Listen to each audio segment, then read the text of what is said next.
Bible చదివేటప్పుడు చేయకూడని biggest mistake. First mistake వచ్చేసి స్టేటస్ పెట్టడం కోసం చదవడం. చాలామంది పొద్దున్నే లేచామా, ఒక వర్స్ తీసామా, స్టేటస్ పెట్టేసామా. ఇలా చేయడం వల్ల మీ స్పిరిచువల్ లైఫ్లో ఇంప్రూవ్మెంట్ ఉండదు, మీకు బైబిల్ అనేది అర్థము కాదు. సెకండ్ మిస్టేక్, కంప్లీట్ చేయడం కోసం చదవడం. చాలామంది బైబిల్ని పూర్తి చేయడం కోసం చదువుతారు.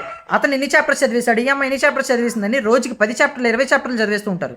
ఇవాళ మీకు 10 చాప్టర్లు ఇంట్రెస్టింగ్గానే ఉంటుంది, కానీ రేపు అదే 10 చాప్టర్లు మీకు ఛాలెంజింగ్గా ఉంటుంది. అందుకని మీరు ఏం చేస్తారంటే రోజుకి 2 చాప్టర్సే చదవండి. అలా ఎవ్రీ వీక్ ఒక్కొక్క చాప్టర్ ఇంక్రీజ్ చేసుకుంటూ వెళ్ళండి. అప్పుడు మీరు ఖచ్చితంగా ప్రోగ్రెస్ అనేది చూస్తారు. థర్డ్ మిస్టేక్ వచ్చేసి బైబిల్ని గుడ్డిగా ఆదికాండం నుంచి స్టార్ట్ చేయడం.